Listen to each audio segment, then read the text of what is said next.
All right, let's do this. Hey everybody, welcome back to JT Channel and welcome to my review, reaction, whatever you want to call it. I usually use the word reaction because I don't do a proper review. Never mind. Point is, we're here to talk about Saturday night's main event, John Cena's last match, which is why I did that lame but, intro there where I just kind of left this on the screen because it's over. We all woke up in a world where John Cena will no longer wrestle, and while he's had a scattered schedule the last 5-6 years, this is it. This was the proper retirement.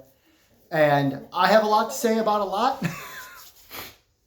I've been talking a lot about John Cena in the videos about, his career and whatnot. And before I get started, one quick thing. Apologies, I don't know how I sound. Really, I sound fine to myself. But I don't know about you guys. I'm getting over a cold and I wake up pretty much every morning stuffed up while I'm getting over it. But I've got a busy day ahead of me, so let's get this video done with.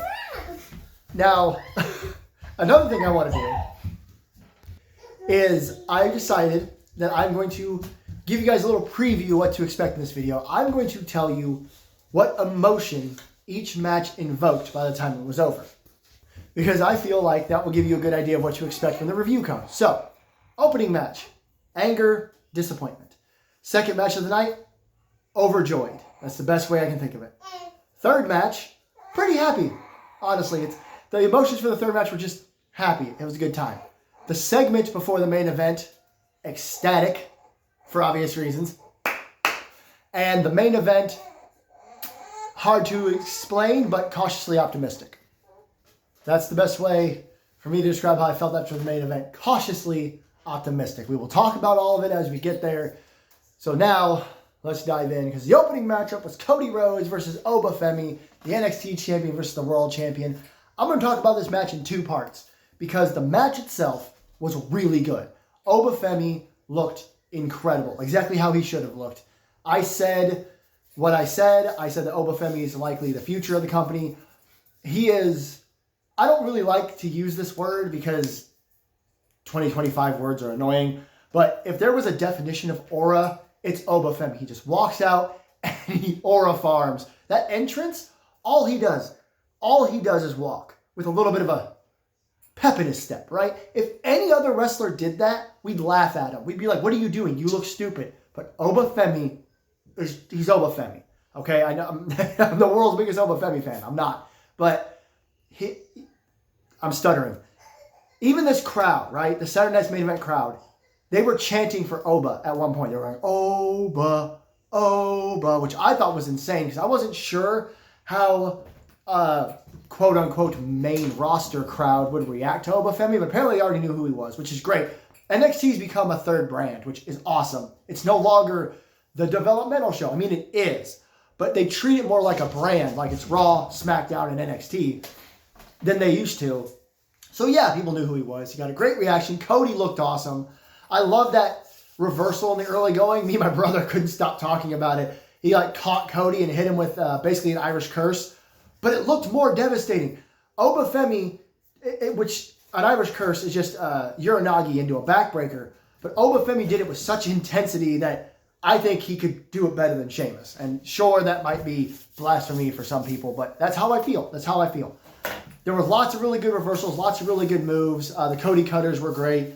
Again, all the reversals. When Oba runs into Cody Rhodes and knocks him over the announce table, and Oba hit him so hard and Cody threw himself so much that Cody got busted open over his ear. He got like a cut over his ear or on his ear. I couldn't even tell, but it was on the side of his head. And I say Cody threw himself. I'm not totally convinced he didn't tell Oba to lay it in, and Oba literally just yeeted this man with his body. And then Oba hitting that big spine buster that I love. So that's the first half. The first half is that the match itself was really good. Obafemi looked fantastic. They didn't give Cody too much, but they gave him enough. Like, they made you look like, oh, Cody Rhodes is still the face of the company, but damn, look at this Obafemi.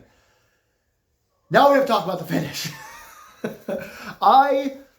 When this happened, I want you guys to understand. I'm going to tell you the absolute truth to the best of my ability, right? I would never lie to you guys. Why would I do that? That's stupid. When they were both down, Oba and Cody, and the crowd all started to turn and go, whoa, there was a swell in the crowd. I said out loud, oh, Drew McIntyre. Because like I told you guys, wouldn't surprise Drew McIntyre comes out. Now, as Drew was making his way to the ring, we have a Christmas tree up and our cats are getting into it. That's what we get for having 3 cats. But anyway, as he was heading to the ring, before he ever got there, before I ever saw him on camera, because he was coming down from the crowd, I said, not out loud, this was more to myself. I'm like, okay, he'll come out, distract the referee, maybe distract Cody, get Cody's attention. We'll do what I said. Oba will win the match. And then he got in the ring and started punching Cody Rhodes in the head. And it was a disqualification. I audibly said, out loud, no, no, no, no, no, anything but a disqualification, and buried my head in my hands. My wife is right there. Here goes my daughter. She, again, I wouldn't put her on camera, especially not right now. But she could tell you that this is absolutely true. I sent the text to my brother with those exact same words. No, no, no, no, anything but a DQ, I said, because it's shorter than disqualification. I would have taken any other finish than a disqualification, which technically means Cody Rhodes won because he beat up Cody Rhodes. There's so many things wrong with this finish. At the end of the night, people were booing Triple H for reasons they should not have been booing him. If you want to boo Triple H, you boo him for this. This was a stupid ass decision. People are online complaining about how the show ended, saying they're never going to watch it again. We'll talk about all that when we get there. But really, that should be saved for this match. Because that is such a garbage, gubbins, dumbass, horrible, come up with more negative things. I'm sorry I'm being so negative, but it made me so angry and so disappointed in WWE and the current product. Because I know Triple H isn't perfect, but you had an opportunity to put over a young man who is going to run the company. He's called the ruler of the universe or something in NXT. And I told you guys, you could have had Cody win as long as you sold me a story. Cody could have hit him with a bunch of crossroads, including a top rope one, and we could have just gotten there. You could have done a count out, like a double count out. That would have been lame too, but I wouldn't have been as upset. Having having Obafemi get disqualified because Drew McIntyre beat up Cody Rhodes, that killed everything. I'd argue that it was a worse decision than the main event. And I'll argue with anybody until I'm blue in the face and you're red in the face. And I know I keep bringing up the main event, but it boggles my mind that this is what WWE did with this match. Yes, okay, fine. Afterwards, Obafemi got to beat up Drew McIntyre, but what did we accomplish? We forwarded a story that's for main roster television with Cody and Drew, and I understand that. I do. I've been watching wrestling my entire life. But this was not the time.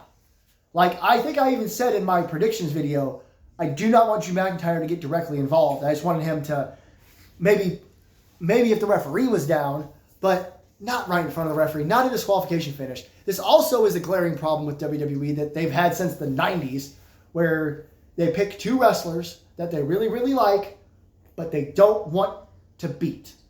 Why would you do that? Why on earth would you put 2 wrestlers in the ring and go, neither of you are going to lose? Even though, again, technically, Cody Rhodes won. I don't know what the record books are going to say, but from an outside perspective, Drew McIntyre beat up Cody Rhodes, which means, according to pro wrestling rules, Cody Rhodes won by disqualification.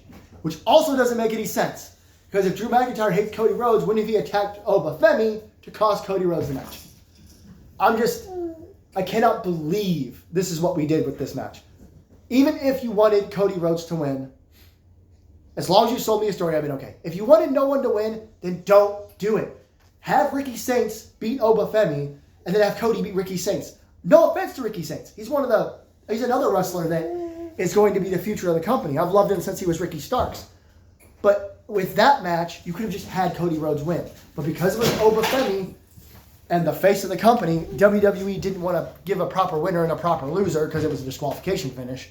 So they did this. It was stupid. It was a much worse decision than what happened in the main event. And I'll get in again. I keep saying that because waking up this morning, I'm so sorry about my voice. I obviously looked at what other people were saying about the show, and not everyone, but the people that are complaining about the main event. You're complaining about the wrong damn thing. So overall, By the time the match was over, I was really disappointed, and clearly I'm very angry about it because it was the wrong decision, period. You cannot tell me otherwise. I do understand it from a point of view of the story, Drew and Cody. I knew Drew was going to be there, but worst decision on the show, on the night. One of the worst decisions of the year, I would say, honestly. And maybe I'm exaggerating, but I'm just reacting to it, right? Thinking back to some of the decisions made throughout the year, and that was beyond one of the worst. So, Cody Rhodes and Obafemi ends in a disqualification because Drew McIntyre beats up Cody Rhodes. I did like Obafemi and Drew McIntyre in the ring together. That's a Big E special. If you know, you know. If you don't know, don't worry about it. I'm trying so hard to clear my throat, guys. I've paused this video so many times. Anyway, I do hope that we have big plans for Oba in 2026. I don't really want him to lose the NXT title, but I do want him on the main roster as soon as possible. And I want to run this match back and just have a winner and a loser, for God's sake. I don't think it's that hard. Let's move on before I get even more angry. And then she got right in my way. Let's go ahead and move on to something that made me happy. let's get Jared up and let's get JT here up and smiling, shall we? The next matchup was Bayley versus Sol Ruca. This one did have a finish. I have the slightest problem with it. I know I'm being a negative Nancy today. But this was a really good match. I always knew it was going to be. Bayley and Sol Ruca, have fantastic chemistry. Zarya and Lyra were out there, but it was almost like they weren't. Like, you only ever zoomed into them when there was a big move. So, no interferences there. I do find it funny that Sol Ruca and Zarya were close to breaking up, but then they made up on NXT before this show. I think that that's just a temporary thing. I think Sol Ruca is on the way to turning heel, but for the John Cena show, they did this. After every match, the wrestlers all hugged and handshaked and did the John Cena salute. So there was never going to be any more shenanigans on this show, which, again, sucks. But it sucks that there had to be shenanigans at all. But I'm glad there wasn't any in this match. Sol Ruca got to be in front of a more mainstream audience. People love her, obviously. And yes, I know how wrestling fans are. If I don't talk about this, then someone's going to comment, oh, you didn't mention the B word. I don't say that word on my channel. Is it an actual swear word? No, it's not. But I hate that word so much that I won't say it. Yes, they messed up at one point. There was, Bayley went for something. They kind of fell over. Sol Ruca covered her. They both kind of panicked and went for something else and kind of messed that up. And then, like 2 seconds later, Sol Ruca did something that I cannot describe to you. I could try, but I would sound like someone trying to read German when I'm from France. That doesn't make any sense, okay? By the time we all were going, oh, that's kind of funky, Sol Ruca had already gotten all of our attention again. She's so talented. She's too good. So drop it, okay? Just drop it. It happens. Wrestlers make mistakes. Human beings make mistakes. That's what makes me so upset about it. Imagine you were doing your job and you made a mistake and thousands of people yelled in your face about it and then tweeted about how you're the worst, I don't know, accountant, warehouse worker, delivery driver of all time because you made one mistake. Even though the rest of your job was great. You had a great day at work, but you messed one thing up, and now everyone hates you for it. See what I mean? It's stupid, which is why I don't say the word on my channel, because there's no such thing to me. Well, nowadays. We can go back to the later. We'll talk about other days later, another time, I should say. I'm getting off track. The point is, I had to talk about it, so there I talked about it. Sol Ruca did that thing that I don't understand how people do, where she did a moonsault from the mat over the ropes without touching the ropes and then caught Bayley. Really cool. The finish, I said I had a tiny problem with. The finish was great. There was a lot of back and forth. There was Bayley to bellies and everything. And eventually Sol Ruca got out of a move and did the Soul Snatcher. Bayley started to roll out of the ring. Sol grabbed her, pulled her in, went to pin her. Bayley grabbed her like by the head and legs and rolled her through. 1, 2. Sol Ruca reversed the pressure. 1, 2, 3. So Sol Ruca wins. I was so happy. Told my wife, again, out loud, in no uncertain terms, only result I actually cared about was Sol Ruca beating Bayley. Very happy about that. They all celebrated. Bayley looked shocked, which I appreciated. The only thing I didn't like about that, and again, it's a minor criticism because I do think I'm overthinking this, is that I kind of felt like they should have just let Sol beat her with the Soul Snatcher. Like, I get Bayley's a main roster star, and she's got like this massive experience or whatever you want to call it. But for her to... no sell's the wrong word, because she sold the Soul Snatcher really well. But for just a few seconds later, for her to be like, oh, got you in a cover, it kind of felt like... Sorry, I had to go fix our Christmas tree. I forgot the exact words I'm using, but you know what I'm saying. A Soul Snatcher 1, 2, 3 would have been better in my opinion. That, again, minor criticism. It doesn't actually bother me any. I was so happy that Sol Ruca won that I just kind of dropped it and didn't care. But again, I'd feel stupid not bringing it up. It was the right move. It was a great match. I think I said this on my predictions video. If I didn't, I'm saying it now, and I'm repeating myself if I did. You could put Sol Ruca on the main roster and put her and Bayley in an actual like program over a world's title, and it would be brilliant. I also wouldn't mind seeing Zarya and Sol Ruca against Lyra, Valkyria, and Bayley. So we'll see. I hope that WWE has big plans for everybody involved here. I'd love to see Zarya and Sol Ruca back together and on the main roster going after the women's tag team titles, but we'll see. Really good match, perfect finish. That's that. And as you can tell, I'm not doing my usual change the background breaks. I'm just keeping this up the whole time, so we'll just go from match to match. Match number 3 was the tag team matchup, AJ Styles and Dragon Lee against Javon Evans and Leon Slater, which I think everyone is calling them Dragon Styles now, which is great. Or AJ Lee, whatever you want to call them. Or Phenomenal Dragons, I don't know. Anyway, this match was just ridiculous. I honestly don't understand Javon Evans. I mentioned just seconds ago the Sol Ruca thing, where she did like a cartwheel backflip over the ropes without even touching the top rope. I don't get it. If I don't understand how Sol Ruca did that, then what am I supposed to do about Javon Evans? He did a dive in the early going because the match started with Javon and Leon jumping the champs, which I thought was cool. They aren't bad guys, but they just wanted to make a name for themselves right off the bat. And I believe it was Javon who did a dive early on. That just, again, it didn't make any sense. He jumps from so far within the ring and somehow makes it over the ropes and then goes even further outside of the ring. It's just, it was so good. The first 2 or 3 minutes of this match were just Leon and Javon going on 150 miles an hour and just running circles around AJ and Dragon, which was fantastic. And then when the match did start to, I guess, slow down, you were reminded how good AJ Styles is, which is perfect because, of course, he's going to retire next year. Excuse me. And then Dragon Lee, you always need to see Dragon Lee. I feel like Dragon Lee needs to be on TV all the time, which is why I'm glad he's won half the tag team champions. This was just great. If you're not into the flipping and crazy speed wrestling, you may not like this. But I did. I thought it was really fun. There was a cool spot on the outside where I want to say Dragon Lee Hurricane Rana'd Leon Slater off the apron, and AJ Styles caught him to do it a Styles Clash, and then Javon Evans had to like super kick AJ. It was stupid. I couldn't believe my eyes. Also, I think they had a little miscommunication at one point, but they fixed it pretty quickly.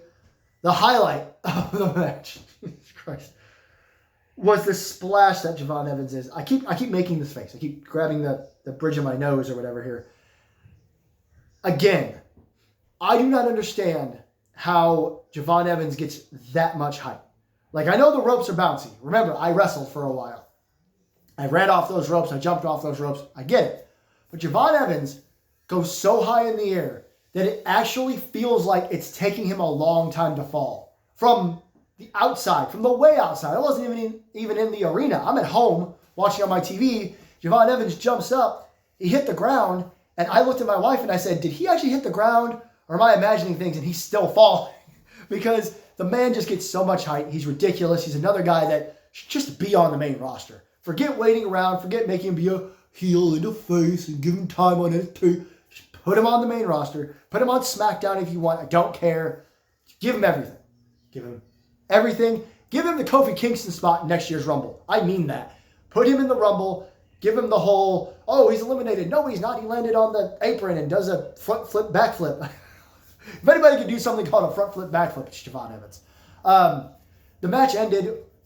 Sorry to speed to the end here, but there was a bunch more back and forth. Eventually, AJ Styles caught Leon Slater, gave him the Styles Clash. Leon Slater sold that brilliantly. 1, 2, 3. So I did call the ending of that match.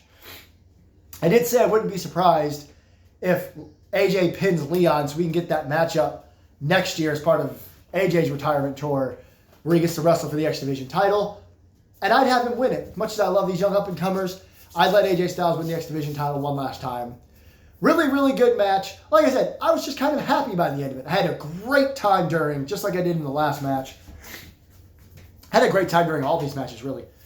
And I liked the ending. Didn't really argue it. Yeah, I wanted my picks for Leon and Javon, but I told you guys I wasn't going to be upset if AJ and Dragon won because they're the tag team champions and they're incredible wrestlers. So, good stuff from everybody. Really excited to see AJ Styles versus Leon Slater next year, and obviously excited to see what they do with Javon Evans in the future. Up next was, look at me, look how happy I am. I called this. I wanted this to happen. I talked about it for weeks before the show. I talked about it in my predictions video. I put it as a comment on, I think, one of Simon Miller's videos. I mean, I talked about this till the cows came home. The cows actually came home, and then I stopped talking about it, and then it happened. During the show, pretty much in between matches, just like at most Saturday Night's main events, usually Joe Tessitore and Jesse Ventura start talking. This time, it was Joe Tessitore and Stephanie McMahon. For those of you who don't know, Stephanie McMahon is one of, if not the biggest reason that John Cena is even still in WWE, because way back when, 2002 or 3, they were going to let him go because he was really generic and he wasn't generating any reactions from the crowd, and that's how WWE is. If you're not getting reactions, get out of here. When Stephanie McMahon saw him do a freestyle rap on a bus and said, why don't we present him like this and see what happens? That's what happened. So that's why Stephanie was such a big part of the show. As they're talking, The Miz comes out. The Miz came out. He came out wearing his WrestleMania 27 jacket. That's a little weird. It's been, 18 years, Miz? I think you can go ahead and put the jacket away. It's been a long time.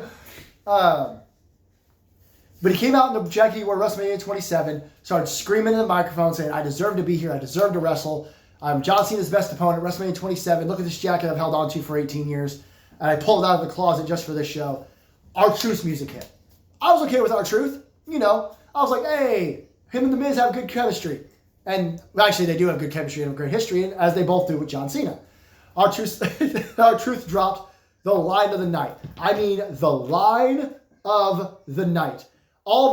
Forget all this pomp and circumstance for John Cena. Forget all these speeches. Forget all the crowd chants. Forget everything. The line of the night was R-Truth saying, you did something inappropriate when you played with Nick Aldis's balls. I was done. I was in the floor. I was crying. That was the funniest thing I've ever heard in my life. Of course, he's talking about when he was doing the randomizer with all but like they used to do the tumbler for the draft with those, the little plastic balls you pop open with a name in it.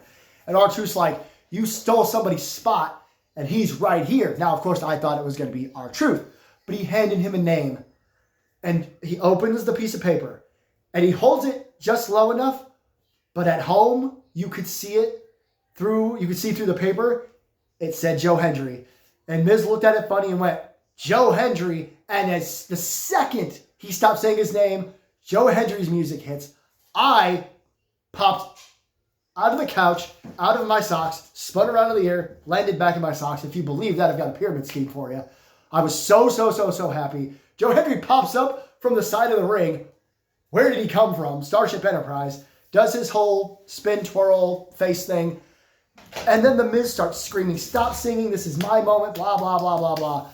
And then R-Truth and Joe Hendry beat him up. Standing ovation.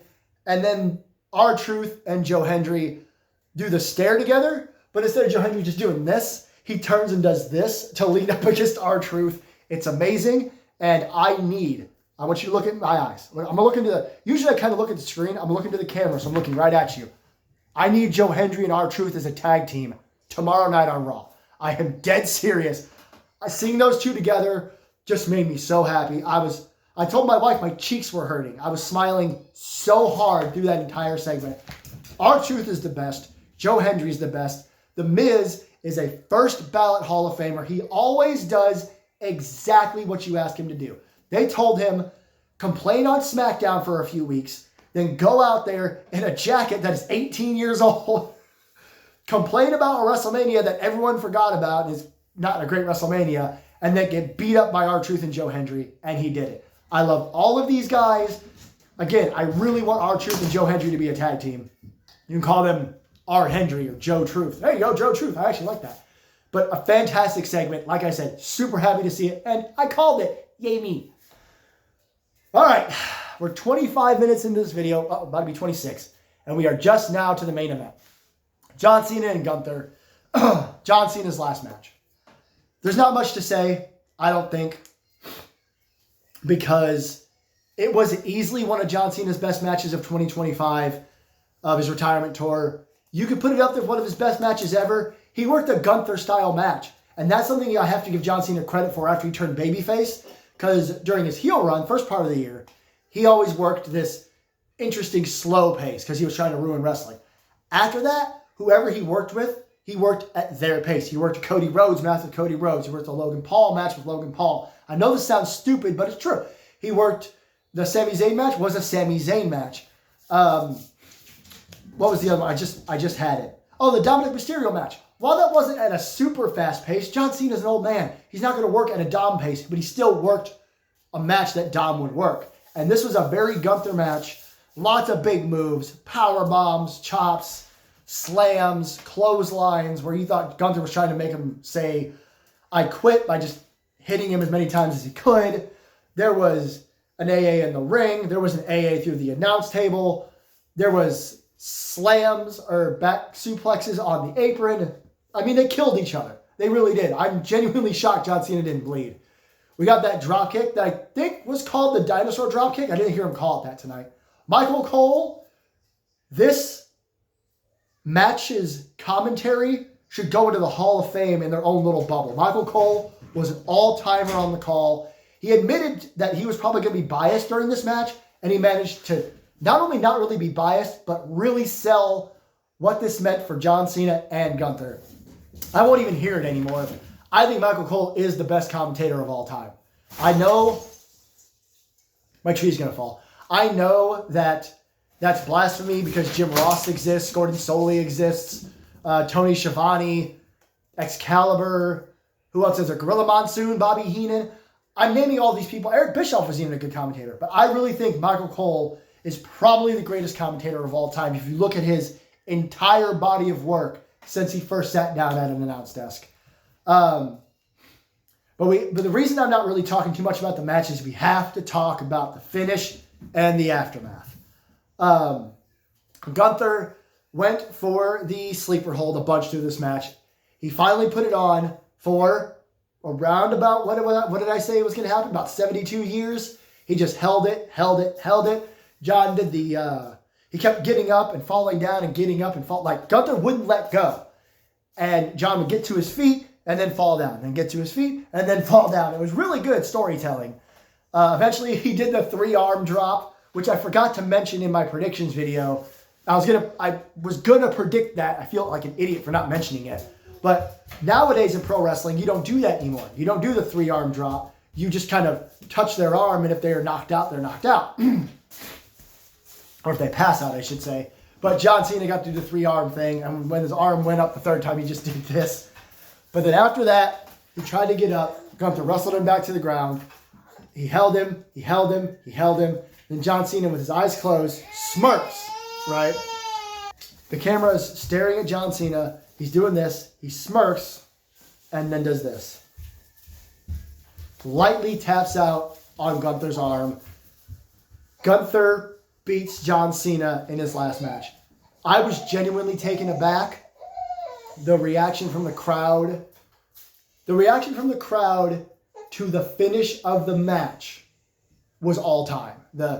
It wasn't even boos, it was shock. It was, oh no. It was very reminiscent of Brock Lesnar beating the streak. It was shocking. After some thought, and after talking to my brother, who we talked to each other through this whole thing, it was probably the right call. Okay, I didn't get shot. My wife is waving at me. She said she agreed it was the right call. In the moment, for the first 60 seconds, first minute or two, I was a little unsure. But as it all settled on me, I was like, you know what? It was the right call. Gunther is clearly a top star. And while he did retire Goldberg, we didn't do anything with it. Retiring John Cena is, I said this earlier this week, it's bigger, right? This was a much bigger thing. Goldberg just kind of showed up out of nowhere, said, I want another match, faced Gunther and lost. We knew John Cena was going to retire from last year. Last year, he said 2025 was going to be his last year. So, I think they made the right call. As far as who made the call, I'm willing to bet it was a conversation, but I'm betting John Cena wanted to go out submitting to Gunther, considering he hadn't submitted in over 20 years, like Michael Cole pointed out. Again, Michael Cole, legend. I did say that if Gunther was going to win, it had to be by submission, because he just kept pushing that narrative, like, It's a little weird that John tapped out lightly, but I also think it was, story-wise, it was the right decision. He knew. Like I said, Gunther literally had this on, I'm not exaggerating now, for several minutes.